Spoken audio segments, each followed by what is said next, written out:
রাজধানীর টিটিপাড়ায় নির্মিত ৬ লেনের রেলওয়ে আন্ডারপাস উদ্বোধন হয়েছে।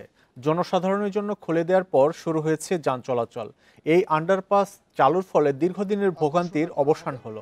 প্রকল্প সংশ্লিষ্টদের মতে পথচারী, সাইকেল ও রিকশার জন্য আলাদা লেনের সুবিধা সম্পন্ন এটি ঢাকা শহরে প্রথম রেলওয়ে আন্ডারপাস। এর আগে আন্ডারপাসটি না থাকায় টিটিপাড়া রেল ক্রসিংয়ে ট্রেন আসা যাওয়ার কারণে দীর্ঘ যানজটের সৃষ্টি হতো। স্থানীয়দের অভিযোগ ছিল, মাত্র আধা কিলোমিটার পথ পেরোতেই কখনো কখনো 1 ঘন্টা পর্যন্ত সময় লেগে যেত। যানজট এড়াতে অনেকেই খিলগাঁও বা গোলাপবাগ হয়ে দীর্ঘ পথ ঘুরে যাতায়াত করত। এ নিয়ে আরও জানবো, যুক্ত হচ্ছেন সহকর্মী আনোয়ার সাদাত নূর। নূর, আন্ডারপাস কখন খুলে দেওয়া হয়েছে আর এই আন্ডারপাসের কারণে কি কি সুবিধা পাবে এলাকাবাসী? দীর্ঘ 2 বছরেরও বেশি সময় নির্মাণাধীন কাজ শেষে কাজ সম্পূর্ণ করা হলেও কিন্তু জনসাধারণের জন্য উন্মুক্ত ছিল না আন্ডারপাসটি।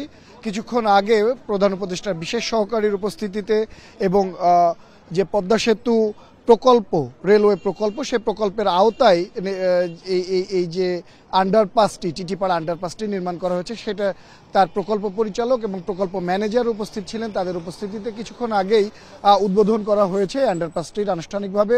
এরপরেই কিন্তু জনসাধারণের জন্য খুলে দেওয়া হয়েছে এবং এই আন্ডারপাস দিয়ে কিন্তু এখন আসা যাওয়া করছে জনসাধারণ বা সাধারণ যানবাহনগুলোও কিন্তু ইতিমধ্যে চলাচল শুরু করেছে।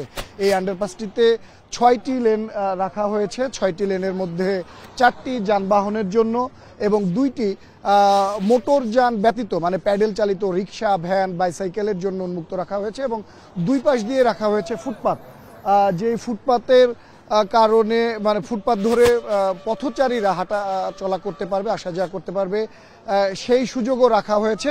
এবং এই আন্ডারপাসটি খুলে দেওয়ার দরুন বা এই আন্ডারপাসের দরুন কিন্তু এলাকাবাসী, বিশেষ করে টিটিপাড়া, মুগদা, কমলাপুর, মানিকনগর, মান্ডা এলাকার মানুষজনের দীর্ঘদিনের যে একটা ক্লান্তি, একটা দুর্দশাগ্রস্ত অবস্থা, মানে যানজটের, সেটি থেকে কিন্তু তারা মুক্তি পাবেন। কেননা এর আগে যখন এখানে আন্ডারপাস ছিল না, এই ট্রেন লাইনের ওপর দিয়ে যখন ট্রেন যাতায়াত করতো, তখন কিন্তু 2 পাশের সড়কই বন্ধ করে দেওয়া হতো, যার ফলে মূল সড়ক থেকে গলিপথ কিংবা এলাকার মধ্যে সেই কিন্তু যানজটটা ছড়িয়ে পড়তো। এই আন্ডারপাসের ফলে কিন্তু একই সাথে ট্রেন এবং সড়ক যোগাযোগ বা পথচারীদের যোগাযোগের কোনো ধরনের আর কাউকে দাঁড়াতে হবে না, কোনো বিঘ্নতা ঘটবে না। ফলে নির্বিঘ্নে কিন্তু মানুষজন যাতায়াত করতে পারবে এবং নির্মাণাধীন কাজের দরুন এখানে জলাবদ্ধতা এবং দীর্ঘদিনের যে নির্মাণাধীন কাজ, সামগ্রী, ধুলা ওড়া, কাদা, যার ফলে এলাকার মানুষজনের মধ্যে যে একটা ভোগান্তি ছিল, সেটিরও কিন্তু নিরসন হলো, নিষ্পত্তি হলো এবং রাস্তা অনেকটা সোজা হয়ে গেল। যারা এখন থেকে এদিক দিয়ে পুরান ঢাকা কিংবা কমলাপুর, মতিঝিল যেতে চান, তারা কিন্তু আর দূরের রাস্তা মুগদা, মান্ডা ঘুরে যেতে হবে না, সরাসরি চাইলে এই মানিকনগরের উপর দিয়েই তারা চলে যেতে পারবেন।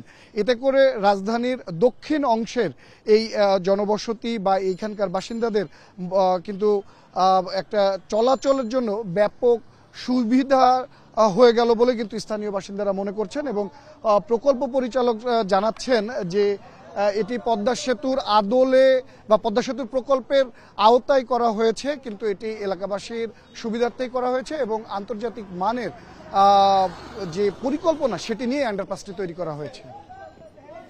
রাজধানীর টিটিপাড়ায় রেলওয়ে আন্ডারপাস খুলে দেওয়া হয়েছে, সে খবর জানাচ্ছেন সহকর্মী আনোয়ার সাদাত নূর।